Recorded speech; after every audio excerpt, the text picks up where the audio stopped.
반갑습니다.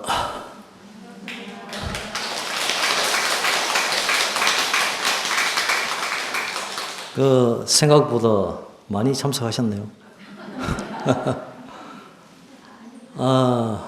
오늘 지장제일 법문을 맡은 연수국장 선법이라고 합니다.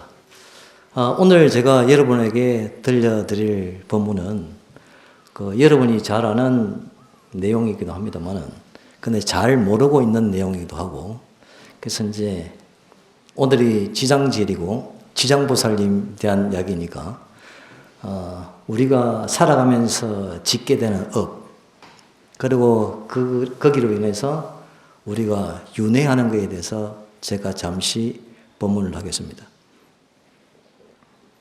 보통 우리가 이제 업과 윤회를 이렇게 말씀드리려고 하는 건데, 보통 우리가 업을 말하자면은 그 느낌이 어때요? 업하면 조금 무겁지 않나? 그렇죠? 좀 무겁고 좀 어두운 것 같아요. 근데 사람들은 이제 과거에 얽매여 있습니다. 과거에 얽매여 있는 제업, 그 제업에 대한 그 모습으로 업이라 하면 기본적으로 그 부분에 매달려서 업을 생각합니다. 근데 이렇게도 생각해 보죠. 우리가 살아가면서 여러분이나 저나 마찬가지로 평상시에 하는 일이 너무 잘 돼.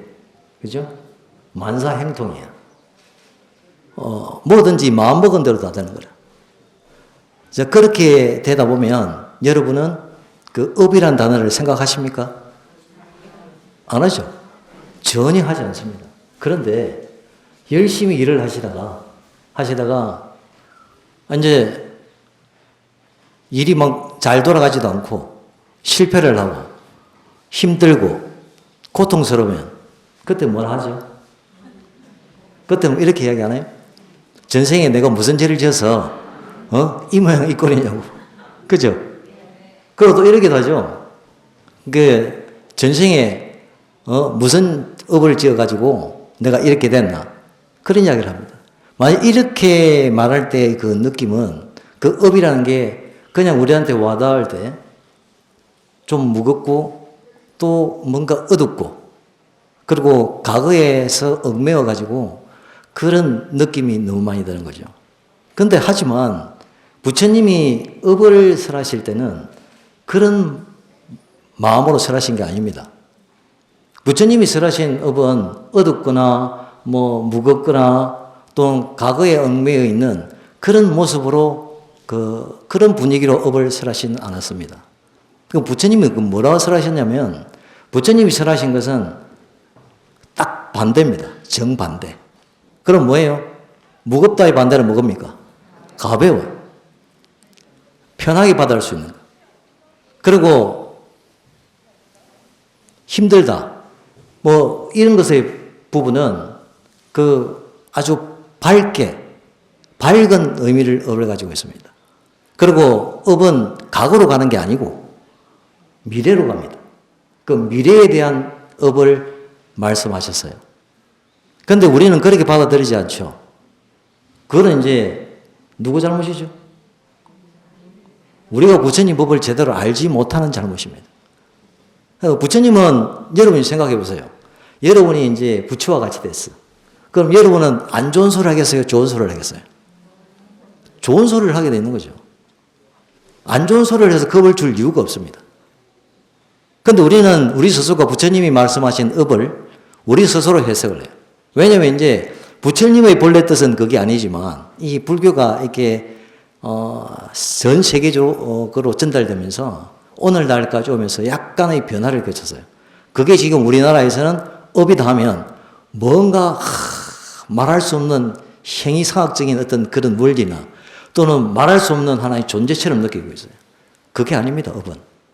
업은 쉽게 이야기해서 뒤에 다시 이야기하겠지만 그냥 우리가 생활하는 행위, 움직임, 그게 업입니다. 그런데 그걸 갖다가 우리는 이제 그렇게 착각하는 거죠. 부처님이 이제 비구들에게 이런 말씀을 하셨어요. 비구들이 의도적으로, 이제 이게 제일 중요합니다. 의도적으로 의도적으로 업을 짓고 또 그 업을 쌓아두었다면 그 가보가 다 받아들이지 않은 채는 그 업이 근본적으로 끝나는 것이 아니다 라고 설을 하셨어요. 그래서 만일 업을 짓게 되면 업에 대한 가부를 현생이든지 아니면 내생, 다음 생에 반드시 바꿔야만 한다고 하셨어요. 받아야만 되는 것이 아니고 바꿔야만 한다고 하셨어요. 그래서 우리가 업을 지으면 반드시 업에 대한 뭐가 있다? 뭐가 있습니까? 가부가 있습니다. 그래서 여러분이 선업을 지으면 뭐가 있어요? 선업에 대한 가부가 있습니다. 여러분이 악업을 지으면 악업에 대한 가부가 있습니다. 그 말씀을 하신 거예요. 그래서 부처님 당시에 부처님이 이제 본래 이제 그 마가다국에 그 중림정사에 계셨어요. 그 뒤에 이제 부처님이 코살라국으로 가셨어요. 거기 이제 기원정사가 설립됐었는데 그 기원정사에서 부처님은 40몇 년을 수행하시면서 거의 절반 이상을 거기서 거의 절반 가까이로 계셨어요. 그 21안거를 거기 계셨습니다. 여러분 21안거 하면 쉽게 이야기해서 21년입니다. 우리는 이제 안거를 이제 하안거, 동안거 이렇게 두 개를 치고 있지만은 그 당시 인도는 안거가 하안거밖에 없습니다. 즉 우안거. 비가 많이 오니까 비가 많이 오면 이제 스님들이 이제 탁발을 나가요. 탁발을 나가면 그 빗속을 뚫고 나가야 되잖아.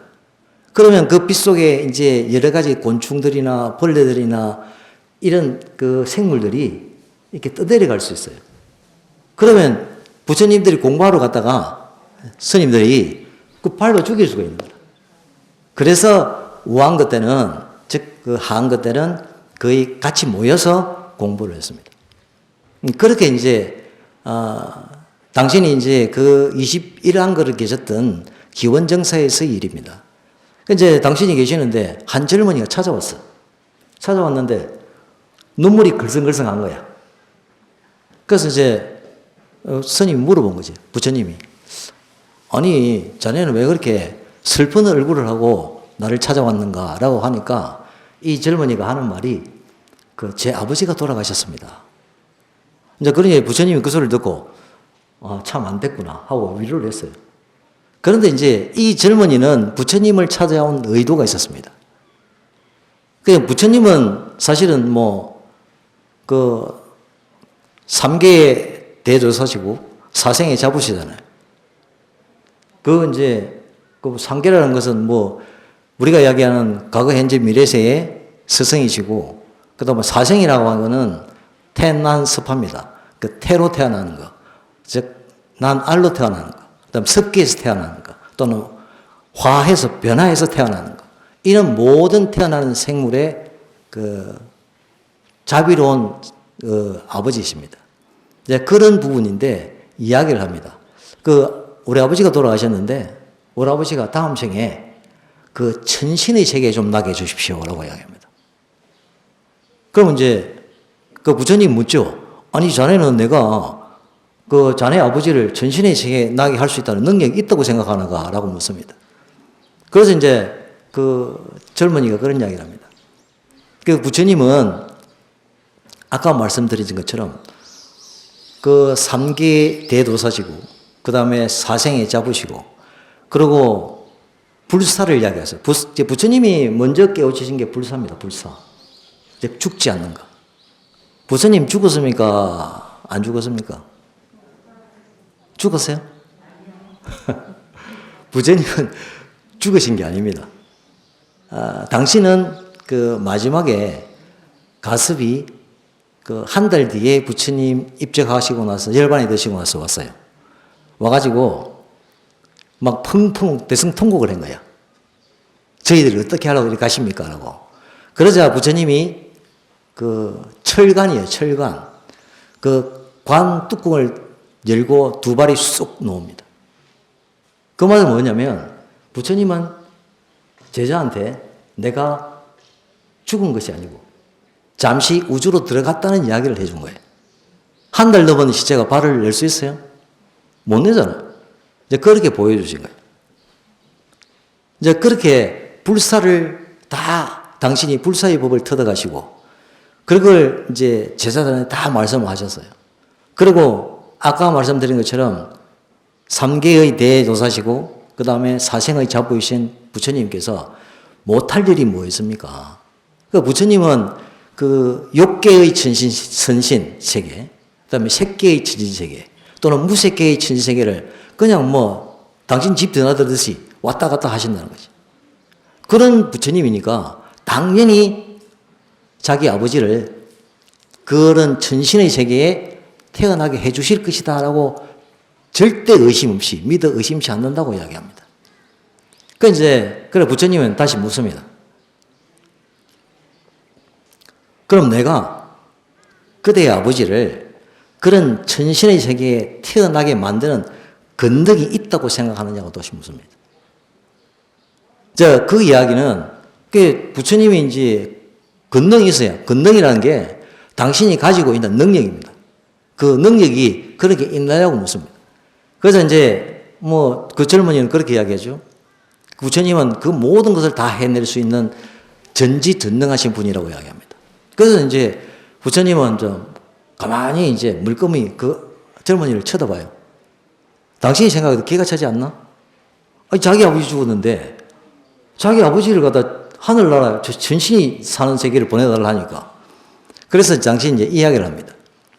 그러면 그 내가 시킨 대로 한번 해라. 이렇게 하니까 이제 그 뭐든지 시켜주십시오 해서 이야기를 해요. 그러면 우리가 보통 이렇게 그 기원정사가 외 땅에 떨어져 있는 숲입니다.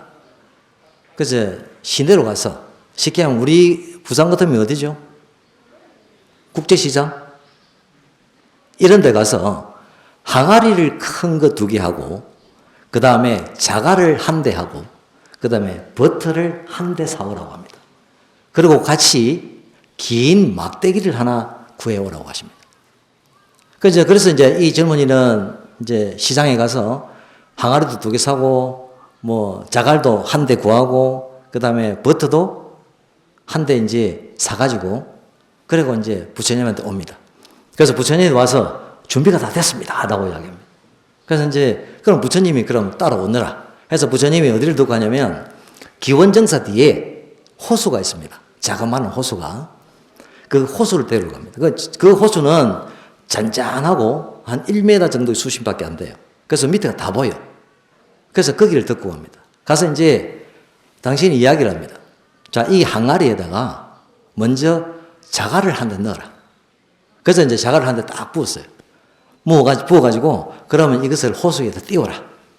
호수에 띄우는 게 항아리는 여러도 아시겠지만 이게 그 부피가 있어서 부력이 있어요. 그러니까 이게 물에 뜨는 거라. 떠가지고 이제 가운데로 살살 가는 거지. 흘러서.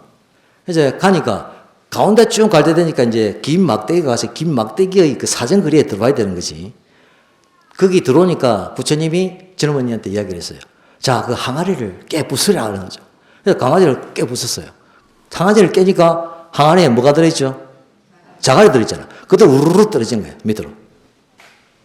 자, 그러고 나서 그죠. 2번째는 부처님 2번째 하랑에다 버터를 넣으라 했어요.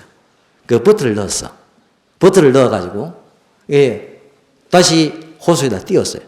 그래서 이제 호수 중심지로 쭉 가니까 그 막대기, 긴 막대기 정도의 사정거리에 들어오니까 당신이 또 부수라고 이야기했어요. 또 부쉈어요.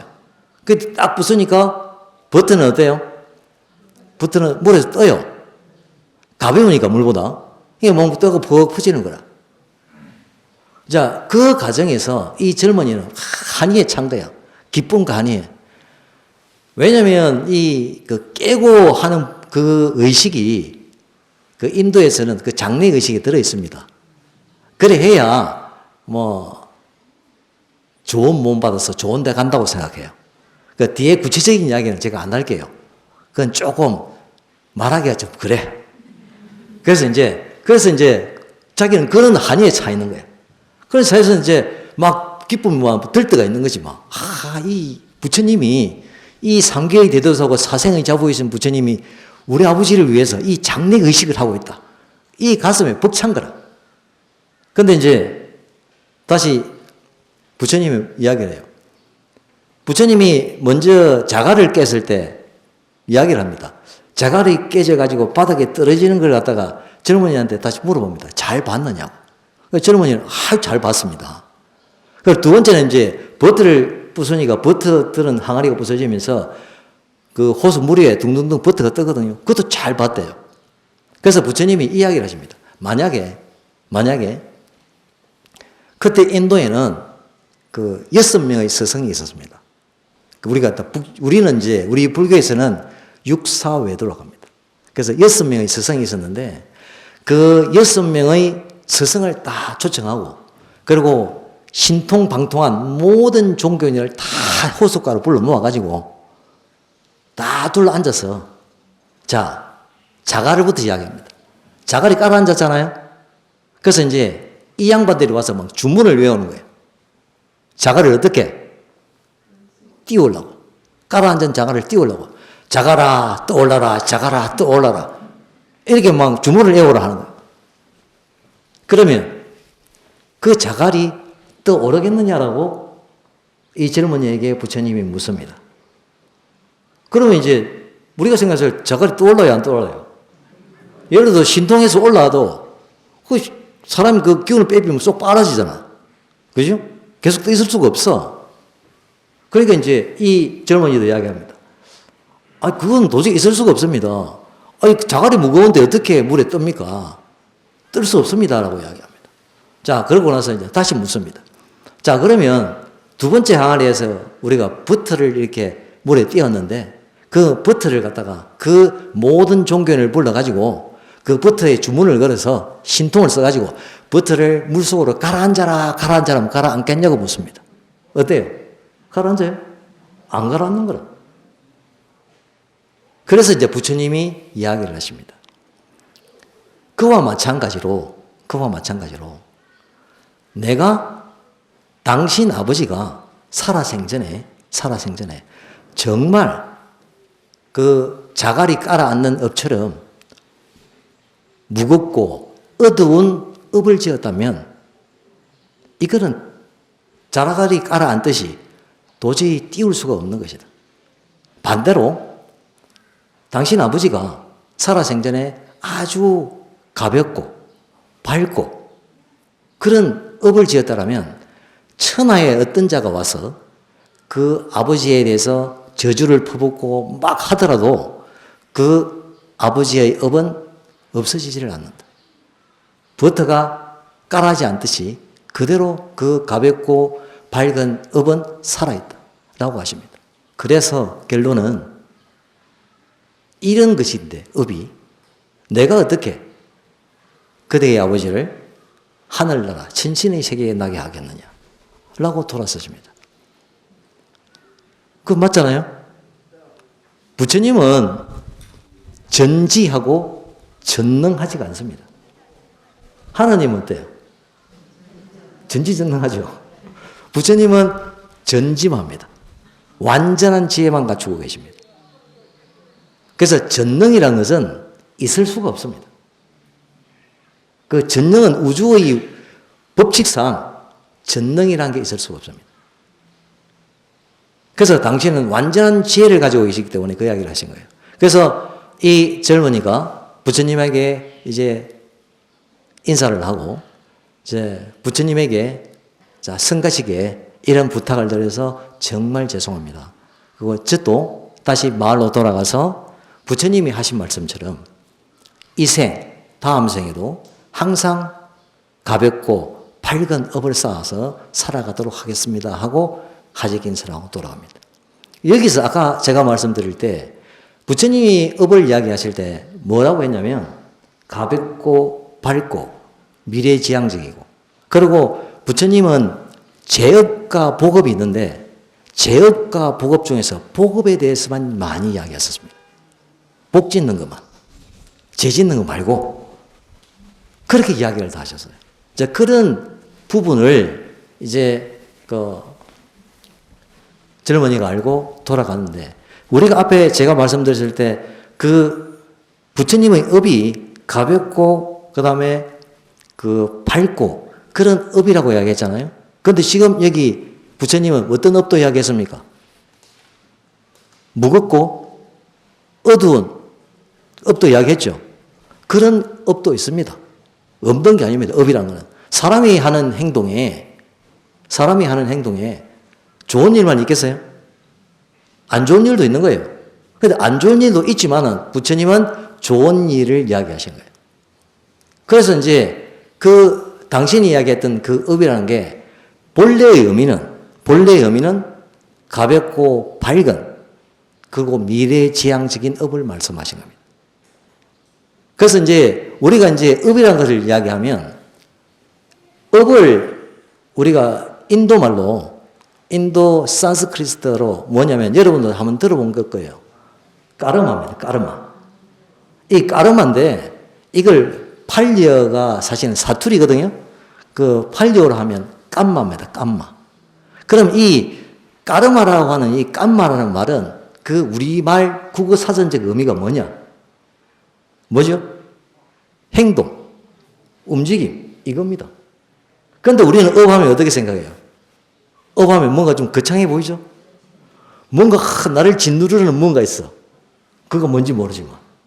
그건 우리 생각이야. 그럼 우리는 그렇게 생각할 필요가 없습니다.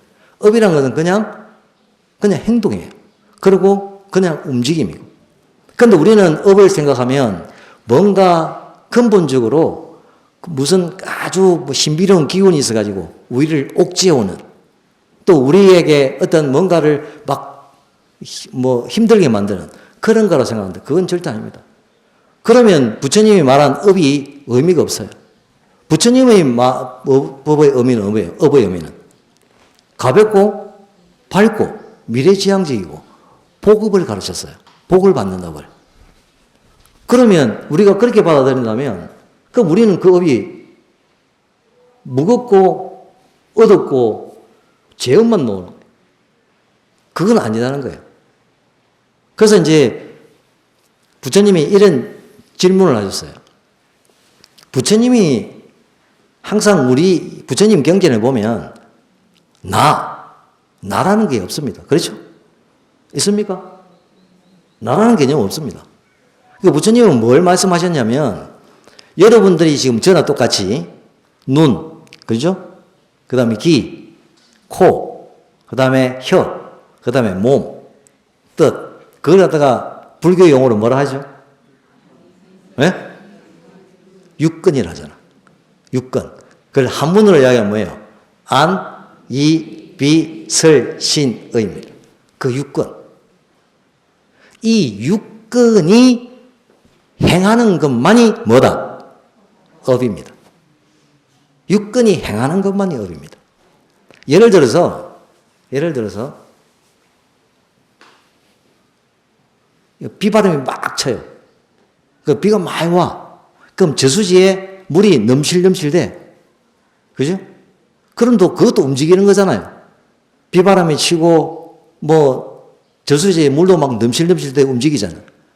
하지만 이것도 업일까요? 움직이는 건데. 이건 업이 아니에요. 여러분이 생각할 때 업이라는 것은 뭐다? 딱 정해진 게 뭐예요? 우리가 가지고 있는 눈, 귀, 코, 혀, 몸, 뜻으로서 행해지는 것만이 뭐다? 업입니다. 그게 업입니다. 그래서 뭐가 있다? 선업도 있고 악업도 있는 겁니다. 그게 업이에요. 우리는 업을 잘못 생각하고 있는 거예요. 그래서 그 말씀을 부처님이 하신 거예요. 그러면 우리가 봤을 때 육근으로서 우리가 업을 짓잖아요. 그러면 그 육근 하면 육근이 움직여야 업을 짓습니다. 눈은 뭐예요? 보는 거잖아. 그래서 눈은 보니까 우리가 아까 반자신경 했죠. 거기 무색성향 미촉법 있었죠. 무한이비설신이가 있었고 그와 같이 우리가 눈으로서 보는 것은 뭐예요? 색입니다. 색. 그리고 귀로 듣는 거는 소리잖아. 소리는 뭐예요? 한자로 성. 그죠? 그 다음에 코로 냄새 맡는 거는 향이죠. 그 다음에 입으로 우리가 음식을 맛보는 것은 미죠. 그 다음에 우리가 이렇게 사람이 뭐 지나가면서 스치거나 누군가가 손을 잡아주면 이게 촉감이 있잖아. 이게 촉입니다. 그리고 이 5가지가 결합이 돼서 오는 게 뭐예요? 법입니다. 법. 그럼 이게 육근과 육경이 있는데 이 육근이 움직여서 뭐가 나오죠? 육경이 나옵니다. 이것이 뭐냐면 육경으로서 업을 짓고 그 다음에 육경으로서 보가 나오는 겁니다. 그럼 뭐가 돼요? 업보가 됩니다. 그래서 업보가 거기서 생겨나는 거예요. 이 업보를 우리는 뭐 업보 하면 벌써 기가 팍 죽잖아. 맞죠? 업보하면 기가 팍 죽어버려. 이게 이 업보가 그게 아니에요. 지금 여러분들이 이 자리에 앉아서 제가 부처님 말씀하는 걸 듣고 있습니다. 이것도 뭐예요? 업입니다. 업이에요. 그래서 이 업은 어떤 업? 선업이 되는 거죠. 그래서 여러분들은 좋은 일이 많이 생길 겁니다.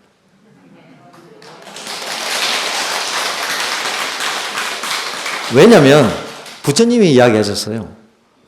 좋은 업을 지으면 항상 좋은 가보가 온다고 했습니다. 그래서 여러분들은 좋은 업을 짓는 거예요. 제가 여러분들한테 법문을 내서 박수 치는 것이 아니고 여러분들이 부처님의 법문을 들을 수 있기 때문에 박수 치는 겁니다. 그렇죠? 그게 설업이고 그게 선과가 됩니다. 선가보가 됩니다. 그러니까 부처님은 이제 그렇게 말씀을 하셨어요. 그래서 우리가 생각할 때 육건과 육경이라는 것은 항상 업보에서 이제부터 기가 죽지 마시고 내가 착한 일을 했구나 하면 착한 결과가 나한테 오겠지. 내가 나쁜 일을 했구나 그럼 나쁜 결과가 오겠지. 그런데 이런 수가 있어. 내가 착한 일을 했어. 근데 결과가 안 와. 나빠. 내가 나쁜 일을 했어. 근데 결과가 너무 좋아. 그거는 우리가 업을 이야기하면 3가지를 이야기합니다. 여러분도 아마 본문 들을 때 많이 들었을 거야. 들었죠? 업. 안 들었나? 현생에 업을 지어서 현생에 그 가보를 받습니다. 그걸 뭐라 해요? 아마 스님들이 많이 했을 걸 그 순현업이라고 합니다. 그러니까 따를 순자에다가 그 현재에 따라서 그 업에 대한 가보가 오는 겁니다. 순현업이라고 현재의 업을 지었어요. 근데 이 업이 바로 안 와. 언제 와? 다음 생에 오는 거라. 그 다음 생에 오면 그걸 뭐라 하냐면 순생보라고 합니다. 그러니까 이제 순리대로 가다가 생겨나는 거죠. 그게 순생보래요. 그런데 이제 현생에 업을 지었어. 그런데 이게 다음 생, 더 다음 생, 이 뒤에 오는 거야. 이거는 뭐다? 순후보입니다. 순리대로 가다가 저 뒤에 온다고. 순후보입니다. 순후업이라고 하고. 이제 이렇게 업이 있습니다, 사실은. 그러니까 우리가 업을 하다 보면 여러분들이 사실 지금 하는 거나 모든 게 다 업이에요. 예를 들어서 뭐 우리가 이렇게 앉아 있는데 여기 그런 이야기 하면 안 되고 예를 들어서 우리가 이제 밖에 가서 있다가 보는데 갑자기 불이 났어. 화재가 났어. 그럼 우리 어쩝니까? 맨 처음에 나면 어째 깜짝 놀라잖아. 불나면. 그럼 뭐 긴장을 하죠. 그 다음에 뭐해? 그 불난 데서 도망가든지 아니면 그 불난 게 기중하면 뭐야? 막 물 찾아가 물 부었잖아. 흙도 붓고. 자, 이걸 제가 왜 이야기했으면 말씀드리냐면 우리가 처음에 화재가 딱 났을 때 바로 옆에서 불이 탁 나면 긴장을 합니다. 맞죠? 막 긴장을 해요. 큰일 났다 싶어서. 그런데 그 다음 동작은 어떻게 해요? 저게 기하다 싶으면 내가 가서 물을 떠와서 붓고 끄고 아니면 또 뭐 멀리 도망가서 서 있고 이렇게 죠. 그게 이제 첫 번째 행동은 뭐냐면 분명히 우리 육군이 움직였어요? 움직이지 않았어요? 움직였죠. 그 다음에 이제 두 번째 우리가 물을 떠서 막 부었고, 막 흙을 떠고 붓고, 또 멀리 도망갔어. 육군이 움직였어요? 안 움직였어요? 움직였죠. 자, 그럼 첫 번째, 우리가 깜짝 놀라서 긴장하는 것은 우리 안으로 들어옵니다. 안으로의 방향입니다. 그러니까 남하고 아무 상관없죠? 내 자신만이 깜짝 놀란 거잖아. 그런데 이제 바깥으로 물을 붓고 흙을 붓고 또 멀찍이 떨어지는 건 뭐예요? 바깥으로 가는 거죠. 그래서 그 업이란 것이 우리 동작 중에, 우리 움직임 중에 안으로 하는 움직임과 밖으로 하는 움직임이 있습니다. 맞습니까? 그렇죠? 안으로 하는 것도 있고 밖으로 하는 것도 있잖아. 그래서 누가 뭐 깜짝 놀래가면 놀라죠. 내 혼자 놀라는 거잖아. 너무 놀란 게 아니죠. 그 다음에 내가 어떻게 해요? 막 쭉 패잖아. 왜 사람을 놀라게 해? 그런 거잖아요. 그러면 내가 깜짝 놀란 것은 업일까요? 아니면 내가 상대방한테 뭐 폭력을 행하든지 아니면 불을 끄든지 멀리 떨어지든지 어느 게 업일까요? 이 둘 중에 하나만 업입니다. 첫 번째 거는 업이 아닙니다. 내가 내 자신에게 긴장을 하고 놀라기 때문에 그건 업이 아닙니다. 그런데 내가 불이 나서 그래서 불을 끌려고 물을 뿌리거나 내가 불이 나서 불난데를 벗어나려고 할 때 그는 왜 그걸 업이라는 것은 뭐냐면 의도적이고 의지적입니다. 육건의 의도와 의지가 들어가지 않으면 업이 안 됩니다. 그러니까 여러분 이제 업을 잘 아셔야 돼요. 알았습니까? 업이라는 게 우리를 옥죄우는 게 아니에요. 우리가 하는 겁니다. 우리가 했기 때문에 우리가 했던 것에 대한 답을 우리가 받는 거예요. 그럼 우리가 잘하면 뭐예요? 상 받잖아. 못하면 소리 듣고 벌 받지? 똑같은 겁니다. 업이 그거예요. 그래서 우리가 안으로 오는 그 그리고 바깥으로 하는 그 이것들이 부처님이 구분을 하셨어요. 다 사람이 헷갈려 하잖아. 그러면 이런 업은 안 생깁니까? 바깥으로 표출되는 거는 우리가 뭐라 했죠? 에? 다른 데 영향을 주는 건 뭐야? 업이라 했잖아. 그러면 내한테 오는 거는 뭐예요? 안으로 들어오는 건 뭐지? 이거는 여러분이 다 아는 거라. 근데 공부를 안 해서 몰라. 뭐냐면 안으로 들어오는 것은 여러분 아마 절에 오고 본문 듣고 이리 하면 또 우리가 반야신경 하면 항상 듣는 이야기가 색, 수, 상, 행, 식. 그건 뭐냐면 오온입니다. 오온. 그건 일종의 뭘 이야기하면 우리를 이야기합니다. 색은 뭐예요? 우리의 정신색입니다. 그 다음에 색은 우리의 몸입니다. 몸. 육체고 수상행식은 뭐예요? 정신색입니다. 그게 바로 우리를 이야기하는 겁니다. 거기에 뭐가 있죠? 그게 뭐 있죠? 그게 뭐 하는 게 안 나왔나? 수, 상, 행. 이 행이 방금 말한 행입니다. 내가 내 안으로 받아들이는 그 동작이 바로 행입니다. 그래서 이제 정리 좀 되죠? 업은 우리 육근이 우리 눈과 귀와 코와 혀와 몸과 뜻이 짓는 움직이면서 나타내는 행위가 뭐다? 업이다. 그러면 우리가 우리 안쪽으로 들어오는 동작, 행동은 뭐다? 행입니다. 행. 그 행은 여러분 12연기를 하면 무명 다음에 무명이 지나면 행이 나옵니다. 행이에요. 그냥 행이에요. 그냥 자연적으로 표출되는 모습. 그렇잖아. 여러분이 가만히 있는데 누가 확 놀라게 했어. 그럼 뭐예요? 깜짝 놀라잖아. 그럼 자연스럽게 표출되는 행입니다. 그게 행이에요. 그리고 수행이라고 하는 것은 업하고 다릅니다. 업이라는 것은 여러분이 가지고 있는 스스로에 대한 집착, 또 스스로에 대한 어떤 고집거진 거, 이런 걸 말려고 유지하려고 하는 거예요.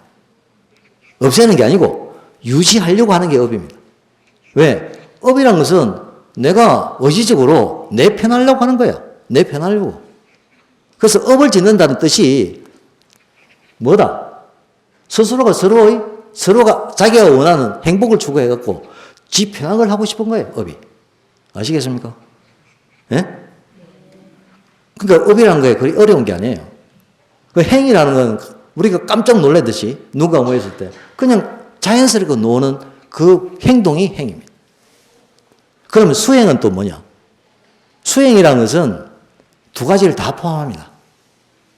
우리가 안으로 들어오는 행위나 우리가 밖으로 표출하는 행동이나 이 두 개를 가지고 뭘 없애려고 하는 거예요? 수행은?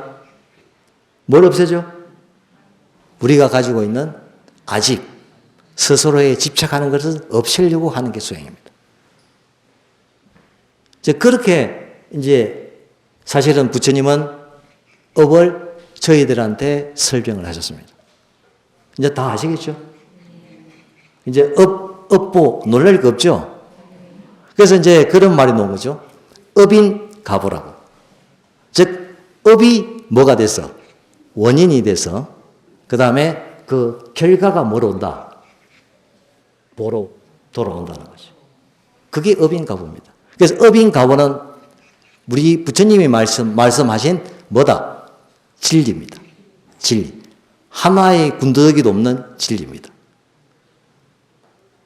업으로 인해 가지고 결과가 보러 오는 거예요.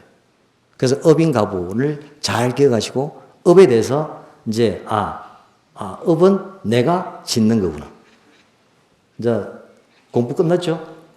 자, 그러면 이렇게 우리가 이야기를 하다 보면 우리가 이제 윤회에 대한 이야기를 안 할 수가 없어. 이 어떤 이야기가 일어났냐면 부처님 당시에 미묘 비구니가 있습니다. 여기 이제 대부분이 여성분들이잖아요. 그죠? 그래서 비구니 이야기를 한번 합시다. 이제 비구니가 맨 처음에 출가를 할 적에 부처님이 비구니를 인정하지 않았습니다. 근데 비구니를 인정하지 않았는데 이제 비구니가 처음 비구니로 된 사람이 누구냐면 부처님을 키운 어머니 마파사파티가 첫 번째 비구니가 됩니다. 이 비구니가 이제 부처님한테 이제 수토다나 왕이 이제 열반에 수토다나 왕은 이제 입적한 게 아니고 부처님의 아버지는 열반에 드셨어요. 왜 열반에 들었다고 하느냐면 부처님의 아버지는 부처님이 당신하고 만나서 일주일 동안 부처님에게 법을 설해가 부처님이 법을 설해서 아란이 됩니다. 슈토다나 왕이. 그래서 이분이 열반에 드는 거예요. 그러고 나서 열반에 들고 나서 이제 왕비가 혼자 남았어요. 그러니 이제 한금 가사를 지어가지고 이제 부처님을 찾아옵니다. 그 한금 가사를 부처님에 바쳐요. 그래서 부처님은 이 한금 가사를 왜 지어온지를 아십니다. 그래서 받지 않습니다. 뭐라고 하냐면 성가에 주십시오라고 이야기합니다. 계속 안 받습니다. 어쩔 수 없이 이제 이 한금 가사를 성가에 바칩니다. 그 성가에 있는 어떤 스님이 그걸 딸랑딸랑 들고 가는 거예요. 부처님은 안 받는 거라. 그러면서 절대 여성이 출가하는 것을 허락하지 않았습니다. 그러고 이제 부처님은 거기 계시다가 이제 아버지를 이제 열반에 들게 하고 장례를 치르고 당신은 이제 길을 떠납니다. 길을 떠나서 이제 다른 이제 정사로 가 계세요. 근데 그 거리가 거의 우리로 따지면 한 600km 정도 됩니다. 이제 가빌라에서 부처님이 가 있는 웨살리까지가 한 600km 정도 되는데 그 600km를 마하파스파티가 머리를 스스로가 삭발을 합니다. 그리고 옷을 모든 잔신구를 버리고 정말 검소한 옷으로 바꿔 입습니다. 이제 분소인은 안 입었겠죠, 그죠? 분소인은 뿌리가 시체들이 뿌리 나온 거 그거 입는 거니까 그냥 좀 아주 수수한 옷을 입고 맨발로 부처님이 계신 곳까지 이제 유행을 떠납니다. 이제 그 소문이 나기 시작하니까 다른 그 여성분들도 전부 다 그 왕비처럼 머리를 깎고 그 다음에 아주 검소한 옷을 입고 왕비를 따릅니다. 그래서 거의 한 2달 넘어 걸어서 부처님이 계신 곳에 도착을 합니다. 그래서 문을 빨짝 여니까 아난이 뭐 자기가 봤던 옛날의 왕비나 귀족이나 이런 사람들이 전부 다 이 왕비도 아니고 기부인도 아니야. 뭐겠어요?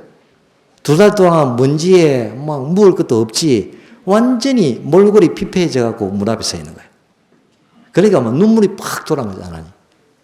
그래서 부처님한테 가서 이야기를 한 거라. 부처님, 여기 그 여성분들이 출가를 하러 왔습니다. 그러니까 부처님 안 받는다고 했어요. 그래서 이제 아난이 부처님한테 솔직히 따지고 들은 거라. 자, 부처님, 그러면 여성이 출가를 하면 남자가 출가한 것 같이 그런 과일을 얻지 못합니까? 라고 묻습니다. 그래서 첫 번째 물어본 게 만일 여성이 출가해서 여러분 건강경 공부하면 사과를 아시죠? 그지? 맨 처음이 수다원가입니다. 그래서 수다원을 먼저 들립니다. 그러면 여성은 출가해서 가위가 수다원을 못 이룹니까? 묻습니다. 아니다. 여성도 수다원까지 올라갈 수 있다. 그럼 두 번째, 그럼 사다함을 이룰 수 있습니까? 사다함도 이룰 수 있다. 세 번째, 아나함도 이룰 수 있습니까? 아나함도 이룰 수 있다. 네 번째, 아라함도 됩니까? 아라함도 된다라고 하셨어요. 그래서 이제 아난이 앵겨든 거예요. 그건 왜 출가 안 시켜줍니까? 그래 이야기를 한 거라. 그래서 이제 부처님은 왜 여성의 출가를 막았냐면 그 여성들이 출가를 하면 그 부처님의 법이 발전적이지를 못하더라는 거예요. 후퇴를 할 가능성이 많아요. 그래서 500년 뒤로 물러났죠. 사실은. 그런데 이제 8가지 조건을 이야기합니다. 부처님이. 그러면 이 8가지 법을 그대로 공경하고 받들면 비구니로서 출가를 시키겠다.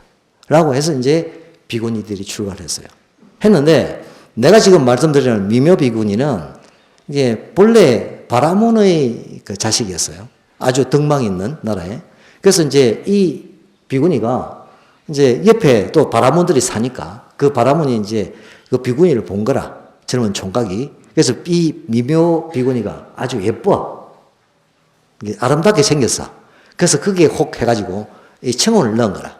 그래서 이게 이제 미묘 비구니하고 이제 그 옆에 있는 바라몬의 아들하고 결혼을 해요. 결혼을 해가지고 이제 아들을 낳아. 그런데 이제, 그렇게 살다 보니까 그 시부모가 차례로 돌아가셔요. 그래서 이제, 그런데 이제 둘째 애를 뵀어. 그래서 시부모가 없으니까 이게 출산하기가 쉽지가 않으니까 그 이제 이 미묘비구니가 자기 남편한테 이야기합니다. 우리 친정에 가서 아기를 놓읍시다. 라고 합니다. 그래서 이제 남편이, 그렇게 하자. 그래서 이제 길을 떠납니다. 애를 안고, 이제 아들을 낳았으니까 아들을 안고, 이제 길을 떠나다가 좀 길이 어두워서 이제 나무 밑에 이제 자리를 이제 산통이 온 거예요. 가다가 산통이 와서 이제 그 나무 밑에서 아기를 놓습니다.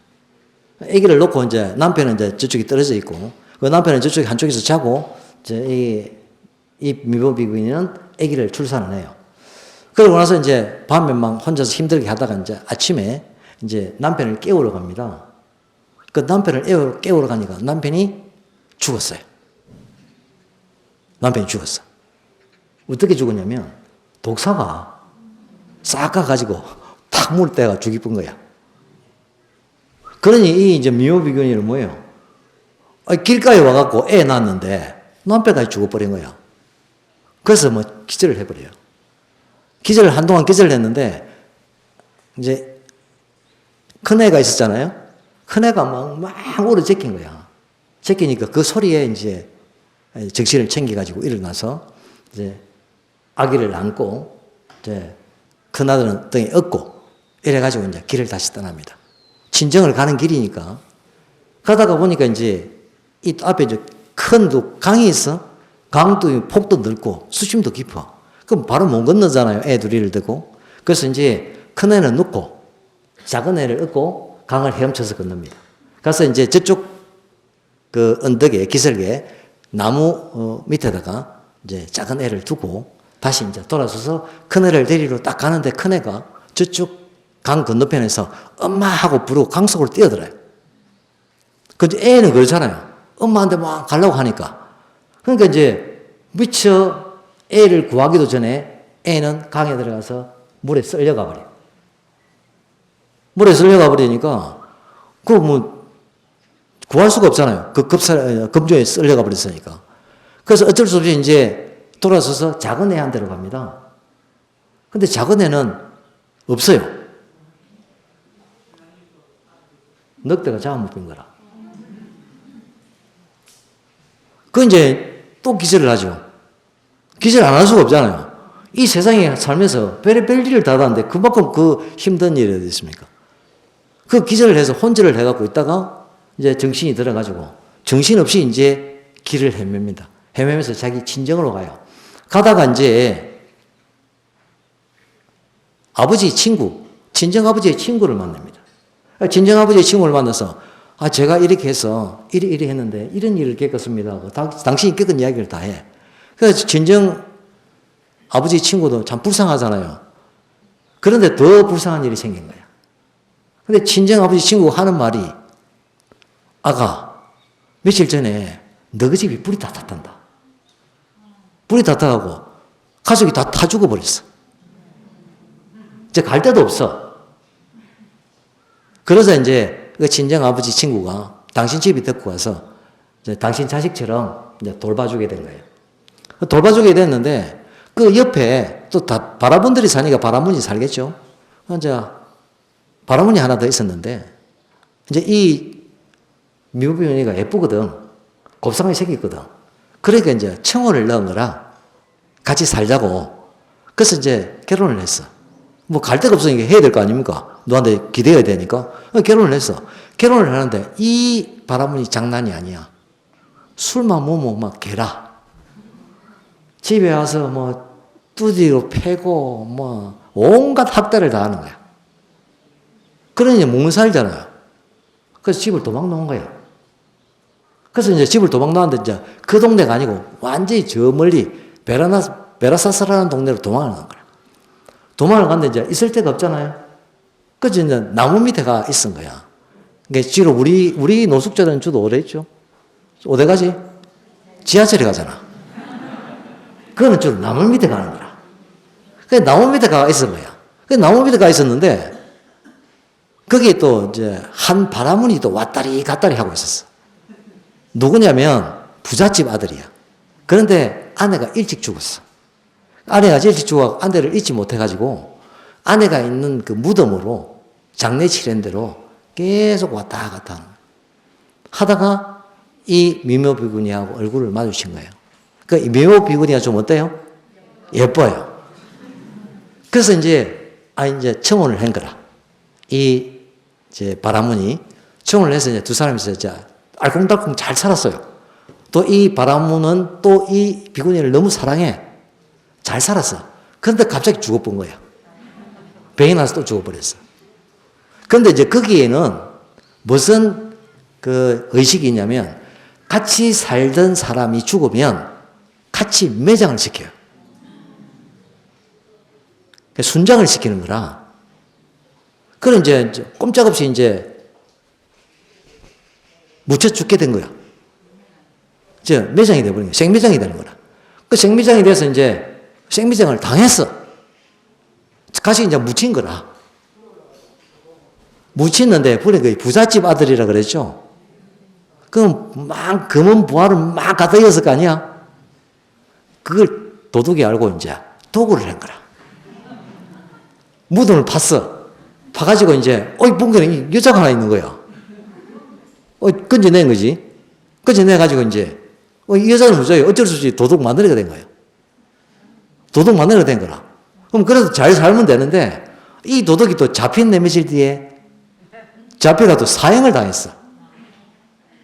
이제 갈 데도 없어, 이제. 그러다가 이제 어떤 소문을 들었냐면, 삭가족. 삭가라는 뜻이 이제 능력 있는 자입니다. 우리말로 풀면. 그 삭가족의 그 젊은 왕자가 출가를 해서 도를 얻었다. 그리고 과거와 미래를 다 볼 수 있다는 걸 알게 된 거예요. 그래서 이제 부처님을 찾아온 거야. 기원정사로. 부처님을 찾아러 와서 이제 이때까지 자기의 구구절절한 이야기를 다 한 거야.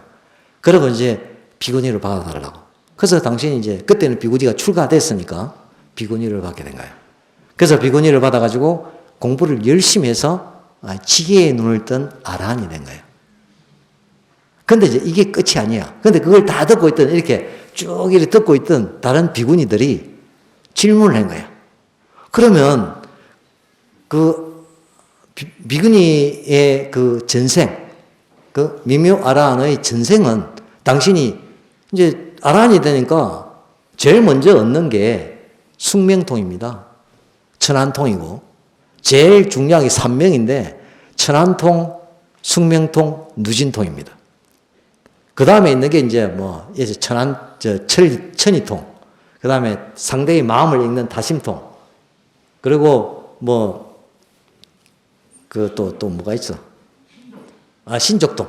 맘대로 변하는 거, 아무 때나 가고. 이런 6개의 신통을 얻게 돼요. 그러니까 자기 숙명통을 얻으니까 전생을 다 보네? 전생을 이제 이야기를 해달라니까 이야기를 해줍니다. 전생이 어떠냐면, 그 지난세에 이제, 여기도 이제 부잣집이야. 부잣집인데, 큰 마누라라. 큰 부인이야. 이제, 부인이 하나밖에 없었는데, 이 아기를 못 놓는 거라. 이게 바라문 귀족의 딸인데, 아기를 생산 못 해. 대를 잇지 못하는 거라. 그래서 이 부자가 두 번째 마누라, 작은 마누라를 넣는 거라. 근데 이 작은 마누라는 귀족이 아니야. 좀 이렇게 평민이고 서민인데 너무 예뻐. 그러니까 더 좋아하는 거지. 그래서 둘이서 이제 아기를 낳은 거예요. 아들을 낳았어. 그러니까 아들을 낳았으니까 뭐 이거는 완전히 뭐 밥 죽고 살 거 아니에요. 그러니까 이제 큰 부인의 입장에서는 이 애가 커가지고 재산을 다 물려받잖아요? 그러면 큰 부인은 뭐예요? 갈 데가 없어. 그렇죠? 그게 고민인 거라. 그러다가 이제 결정을 내렸어. 내가 이 애가 자라기 전에 이걸 죽여야 되겠다. 그래서 이제 애기를 봐준다 하여가 듣고 와가지고 애기 정수리에다가 바늘을 꼽은 거예요. 뭐 애기는 뭐 자지러지 울겠죠? 근데 자지러지 울고 말을 못 하잖아. 그럼 아프긴 아프니까. 어리니까. 그러고 나니까 한 열흘 지나서 애가 죽었어요. 말라가지고.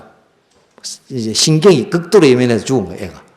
그러니까 이제 작은 마다리는 난리 났잖아. 당신이 태어난 아이가 죽어버린 거야.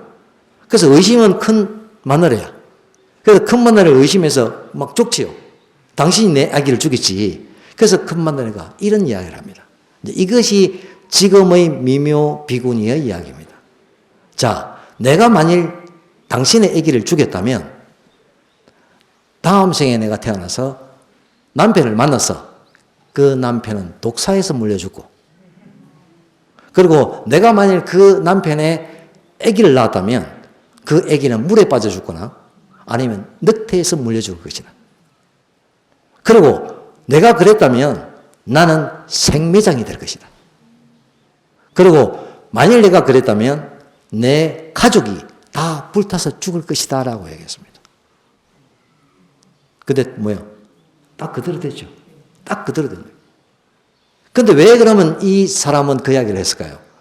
그 당시에는 내가 죄를 짓고 내가 복을 짓고 거기에 대한 가보가 있을 거라고 생각을 하지 못한 거예요. 그런데 그런 결과가 온 거예요.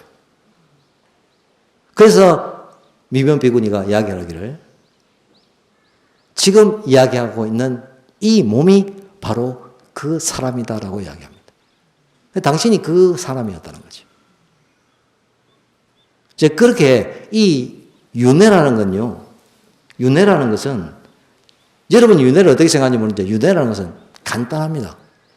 여러분이 맛있는 사과를 한 개 먹었죠? 그럼 사과 먹으면 사과 안에 뭐 있죠? 사과씨가 있죠. 그 사과씨를 땅에 심어요. 그러면 이 사과씨가 다시 뭐가 된다? 나무가 돼서 사과 열매를 맺어요. 그럼 다시 그 사과 열매를 땄어요. 또 사과를 먹어. 뭐가 남죠? 사과씨가 남죠? 사과씨를 심어요. 그럼 다시 또 사과나무가 열려서 사과가 열립니다. 그게 뭐다?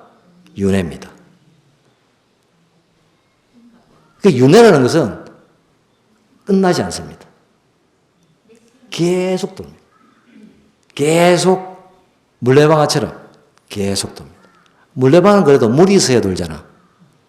윤회는 물 없어도 돌아요. 계속 돌아가는 거예요. 그 이제 그렇게 계속 도는 게 윤회인데 그 윤회에 대한 이야기를 할 때 보통 우리가 윤회하면 어떻게 생각해요? 자, 여러분 여기서 이제 탁 있어 저 세상을 갔어. 그럼 여러분의 영혼이 탁 날아가서 어디 쏙 들어갑니까? 안 들어갑니다. 착각을 하는 거라. 다 착각을 해. 내가 다음에 태어나면 이래야지.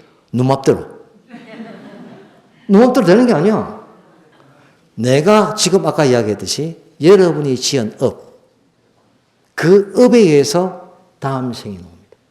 그럼 그 업에 의해서 여러분의 다음 생의 모습이 만들어집니다. 여러분한테서 영혼은 나가죠. 그 업이라는 쉽게 하면 컴퓨터로 얘기해서 쇼프트 칩이 그대로 다른 생물의 요소에 장착이 되는 거예요. 아까 이야기했잖아요. 씨를 먹어서 사과가 됐죠. 또 사과를 먹어서 또 씨를 심어서 사과가 됐죠. 완전한 채가 계속 변하는 겁니다. 이게. 예를 들어서 여러분 그 나비가 알을 낳죠. 그리고 나비가 뒤에는 뭐가 돼요? 이제 알에서 뭐가 돼? 나비가 되잖아.